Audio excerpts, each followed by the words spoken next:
A ver, ¿qué pensaríais si os dijera que en medio del caos más absoluto, del colapso de toda una civilización, se puede encontrar una lógica, una especie de orden oculto? Pues de eso va lo que vamos a ver hoy. Nos vamos a meter de lleno en un texto alucinante del Japón del siglo XIII, el Gukan-shō, que es ni más ni menos que una guía para entender el desorden. Vale, para entender esto tenemos que viajar al Japón de 1220. Imaginaos la escena. Hay dos mundos chocando de frente. Por un lado están los aristócratas, los Kugyo, en su capital, Kioto.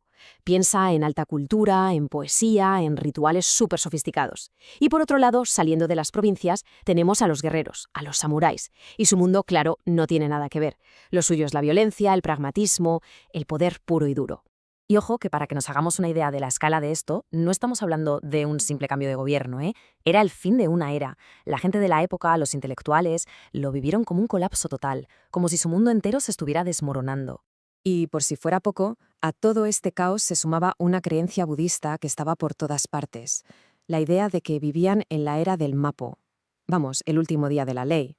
Era una profecía que hablaba de una época de declive, de caos, de desesperación, un tiempo en el que se suponía que la salvación ya no era posible. Imaginad el nihilismo, la sensación de estar viviendo literalmente el fin de los tiempos. Tenía que ser agobiante.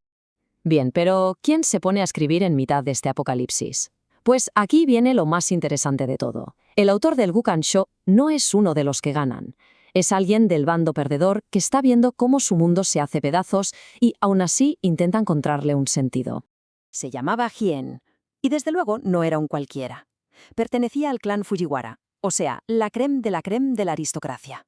Su hermano era el regente imperial, la mano derecha del emperador, y él mismo era el pez gordo de la secta budista Tendai. Vamos, que estaba en lo más alto del poder político y religioso, justo en el momento en que todo se derrumbaba. Y claro, desde esa posición, Jien se hace la pregunta que le atormenta, la que es el motor de todo su libro. ¿Por qué? ¿Por qué estamos perdiendo nosotros, los nobles? ¿Por qué están ganando estos bárbaros, que es como él los veía? ¿Es que nos han abandonado los dioses y los budas? Es una búsqueda desesperada de sentido en mitad de su propia derrota. Y la respuesta que encuentra es simplemente revolucionaria, porque no la busca ni en la voluntad de los dioses ni en la simple casualidad. No. Gen llega a la conclusión de que tiene que existir una especie de ley oculta que gobierna la historia misma. A esa ley la llama Dori, que podríamos traducir como razón o principio. Para Shion, las cosas no pasan porque sí. La historia tiene una especie de corriente subterránea, un flujo que no se puede parar, y los grandes cambios son una consecuencia inevitable de ese Dori. O sea, estamos hablando de que siglos antes que tíos como Hegel o Marx, un monje japonés ya estaba creando una filosofía de la historia en toda regla. Pero aquí viene la verdadera genialidad de Hien, el punto clave de todo. Se da cuenta de que esa ley, el Dori, no es algo fijo, no es estático, cambia, se adapta a cada época. Y esa es la clave de todo, entender cómo y por qué cambia. Vale, pues vamos a ver cómo Chien aplica esta idea tan potente a la realidad tan dolorosa que le tocó vivir. Y para eso va a tener que hacer algo muy difícil, separar lo que siente de lo que piensa. Para Yen, la evolución de este Dori tenía como 3 grandes etapas. Al principio de los tiempos, el poder legítimo, la justicia, venía del emperador, que era casi un dios. Ese era el Dori de entonces.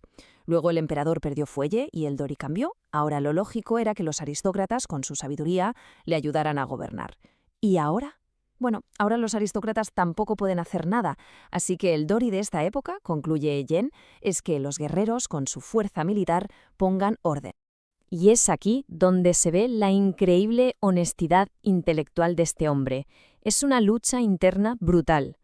Por un lado, su corazón, sus sentimientos, le gritan que el mundo de antes era mejor, que los nobles deberían mandar. Pero su cabeza, su razón, le obliga a admitir una verdad muy dura. Los aristócratas ya no tienen capacidad para gobernar. El Dori, la lógica de esta nueva era, pertenece a los guerreros. De hecho, él mismo lo resume con una frase que es demoledora. Es frustrante, pero debemos admitirlo.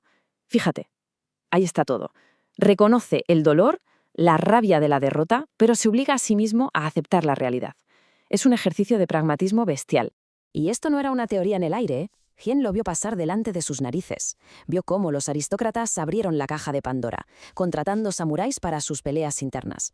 Claro, al poco tiempo, los guerreros se dieron cuenta del poder que tenían y montaron su propio gobierno. El punto de no retorno fue en 1221. Un ex emperador intentó un golpe de estado contra los guerreros y lo aplastaron. Por primera vez en la historia, un emperador era exiliado por sus súbditos. Ahí se acabó. El viejo mundo había muerto oficialmente. Ante esta nueva realidad, Jen llega a una conclusión súper pragmática, casi maquiavélica.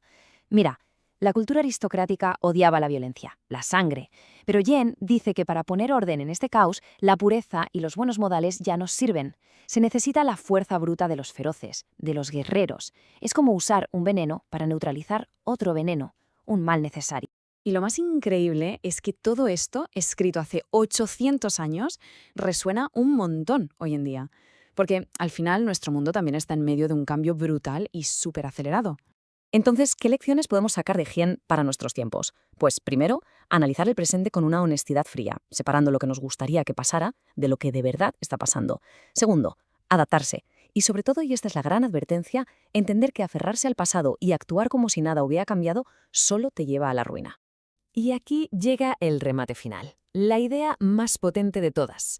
Jen coge el concepto budista de que todo es impermanente, que normalmente es algo que da un poco de pena, y le da la vuelta por completo. Lo convierte en la ley fundamental de la historia. El Dori no es un estado fijo al que hay que volver. El Dori es el cambio mismo. La verdadera tradición no es que nada cambie, sino entender la lógica de por qué las cosas cambian. Y esto, claro, nos deja con una pregunta flotando en el aire. Si usamos las gafas de Jen para mirar nuestro propio siglo, ¿cuáles son esas verdades que damos por sentadas, esos pilares de nuestro mundo que en realidad ya se están agrietando? ¿Somos capaces de ver cuál es el nuevo Dori que están haciendo ahora mismo?